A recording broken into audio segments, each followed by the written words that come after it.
இருக்குதா பாஸ்டர்?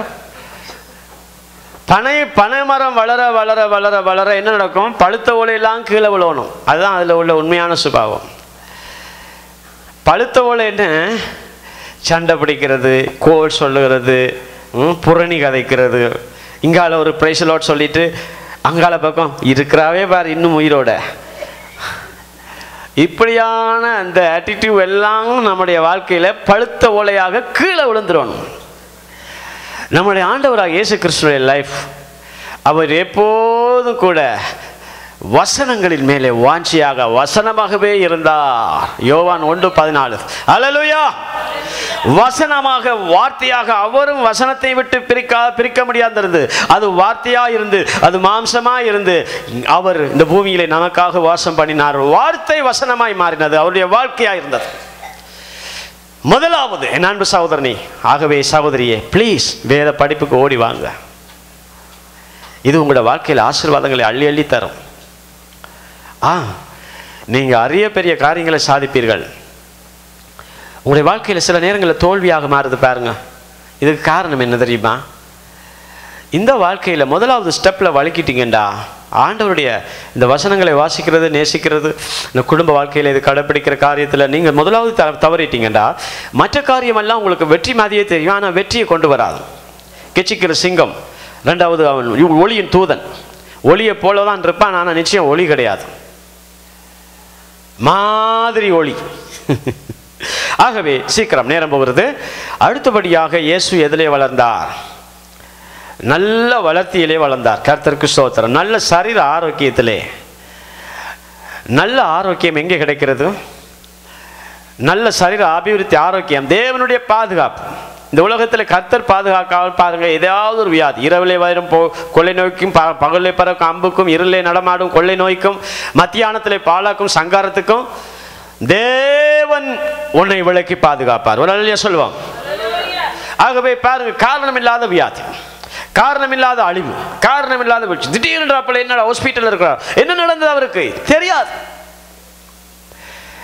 ஆகவே இப்படியான சூழ்நிலையிலிருந்து நம்மை பாதுகாக்கிறது, நல்ல வளர்ச்சியை ஆண்டவர் தான் தருகிறவராக இருக்கிறார். சரீரத்துக்கு நல்ல ஆரோக்கியத்தை. இயேசு கிறிஸ்து இவ்விதமாய் மூன்றாவது எதிலே வளர்ந்தார்? தேவனுடைய கிருபையிலே வளர்ந்தார். தேவனுடைய கிருபையிலே அபிவிருத்தி அடைந்து. நன்றாக கவனிங்க, தேவனுடைய கிருபை பெற்ற குடும்பமானது இந்த பில்லி சூனியம், மந்திரம், மாந்திரிகம், வசியம், ஜாதகம், மைப்பாக்குறது இவைகள் ஒன்றுக்குமே பயப்படாது. கரங்களை தட்டி அப்பா மேம்படுத்துவாங்க. ஹல்லேலூயா, ஹல்லேலூயா. நிச்சயமாக உங்களுக்கு விரோதமாய் உருவாக்கப்படுகிற எந்த மந்திர, மாந்திரீகம், எந்த செய்வனையும் ஒன்று வாய்க்காது. ஏனென்றால் தேவனுடைய கிருபை, தேவனுடைய கிருபையிலே நீங்கள் சூழ்ந்து நிறைந்திருப்பதனாலே. சார்ல்ஸ் பின்னியை பற்றி நீங்கள் கேள்விப்பட்டிருப்பீர்கள். அவர் எப்போதும் ஆண்டவரே உடைய கிருபை நிரப்பும், கிருபை நிரப்பும் என்று சொல்லி கிருபைக்காக காத்திருந்துட்டு வெளியில் போவார். பார்க்கிறவர்கள்லாம் முகத்தை பார்த்து அழுவார்கள். என்ன நடக்குது? சார்ல்ஸ் பின்னி யோசிப்பார், என்னடா என்ன பார்த்து என்ன அழுகிறான், எந்த முகம் அழுகிறேன் முகமாமே இருக்குது, என்ன ஏன் அழுகிறான் என்னை கண்டு? அவருக்கு ஒன்றுமே புரியாது. அவ்வளவு குற்ற பாவ உணர்வு சார்ல்ஸ் பின்னியை பார்த்த பொழுது மக்களுக்குள் ஏற்பட்டது. அவர் ஒரே ஒரு காரியத்தை தான் திரும்ப திரும்ப கேட்பார், ஆண்டவரே கிருபையாயிரும். ஒரு நாள் அவர் காரில் போய் கொண்டிருக்கும் போது கார் பழுதாயிட்டு, அதை விட்டு இறங்கி பார்க்கும் பொழுது ஒரு மதிலுக்கு பின்பதாக இன்னொரு பேங்க்ல கொள்ளையடிச்சிட்டு ஏதோ பணத்தோடு ஓடி வந்த 2 கள்ளர்கள் ஒளிஞ்சு நிற்கிறார்கள். அவர் எட்டி பார்த்தார், 2 பேரும் ஒளிஞ்சிட்டு இருக்கிறாங்க. பார்த்தா சார்ல்ஸ் பின்னி முகத்தை பார்த்த உடனே அந்த பண மூட்டையை தூக்கி எறிந்து விட்டு அழுகிறார்கள், ஐயோ நான் பாவி. அப்படியே புத்தகம் தேடி வாசிப்பார். கிருபை பெற்றால் இலகுவாக ரட்சிக்கப்படாத மக்களுக்கு 2 வார்த்தையிலே அவர்கள் சேர்ச்சிக்கு வருவார்கள். ஒரு அல்லேலூயா சொல்லுவோம். ஆமென். சபை வளரும் மந்தை பெறுகிறதை போல ஒவ்வொரு நாளும் வாரத்திலே நீங்கள் கொண்டு வருவீர்கள். ஆக்களை கொண்டு வருவீர்கள். ஒவ்வொரு கிழமையிலே ஒருவரையாவது எப்படியாவது கொண்டு வருவீர்கள் நிச்சயமாக. ஏனென்றால் அது உங்களுடைய பலத்தினால் அல்ல, அது உங்களுடைய சுயத்தினால் அல்ல, அது உங்களுடைய ஞானத்தினால் அல்ல, தேவனுடைய கிருபை உங்களோடு இருப்பதனாலே. பிரதர் பிரச்சனையா வாங்க ஜெபிப்போம், என்னோட பாஸ்டர் உங்களுக்காக ஜெபிப்பார் வாங்க என்று ஒரு வார்த்தை சொல்லி பாருங்க. நிச்சயமாக அந்த கிருபை அவர்களை புஷ் பண்ணும். அவர்களை தள்ளி கொண்டு வரும், அவர்களை தேவாலயத்திலே கொண்டு வந்து சேர்க்கும். வேதம் சொல்லுகிறது, ரட்சிக்கப்படுகிறவர்களை தேவன் அனுதினமும் சபையிலே கூட்டி சேர்த்தார். அது அவருடைய வேலை. எப்படி பிரதர் மந்தை பெருகும்? மனுஷர்கள் எப்படி பெருகுவார்கள்? இந்த ஸ்டெப்ஸ், இந்த காரியங்களிலே நாம கால் எடுத்து வைத்து நடக்க வேண்டும். இந்த காரியங்களை நாம் நடந்தால் நிச்சயமாக தேவன் நம் மறுபடியும் நம்மை ஆசீர்வதிப்பார். அநேக காரியங்களுக்குள்ளாக நம்மை நடத்தி செல்வார். மற்றவர்கள் வியாதிப்பட்டவர்களை பார்க்கும் பொழுது, அவர்களுக்காக ஜெபிக்கும் பொழுது அற்புதமான சுகத்தை கொடுப்பார். பிரச்சனை உள்ளவர்களுக்கு 2 வார்த்தைகளை பேசி பாருங்கள். உங்களுடைய தயவுள்ள போதகம், கிருபை பெற்ற வார்த்தைகள் அவர்களை சுகமாக்கும். உலகத்திலே காணப்பட பெரிய டாக்டரை அதை பார்க்கிலும் பிரதான டாக்டர்கள் நீங்கள். டாக்டராலே கைவிடப்பட்டவர்கள் அநேக மக்களை நாங்கள் அங்கே தேவாலயத்திலே இயேசுவின் நாமத்திலே சுகமாக்குறோம். பிளட் கேன்சர், எத்தனை பிளட் கேன்சர் பல மாவட்டத்திலிருந்து ஹாஸ்பிட்டலுக்கு வருவாங்க. அவருடைய விசுவாசம், நான் முதலாவது அங்கே தீர்க்கதரிசன தேவசபைக்கு போய் ஜெபிச்சுட்டு அதற்கு பிற்பாடு நான் போறேன் என்ற ஒரு நம்பிக்கை உண்டாகும். சிலர் போயிட்டு அங்கே ட்ரீட்மெண்ட் எல்லாம் முடிஞ்சிட்டு கைவிடப்பட்ட நிலைமையிலே அங்கே மார்க்கமைக்கு ஏத்துங்க என்று சொன்ன பிறகு அதற்கு பிற்பாடு வருவார்கள். ஆனால் இந்த 2 கூட்டத்தையும் தேவன் அற்புதமாய் சுகமாக்கி இன்றைக்கும் பல சாட்சிகள் உண்டு.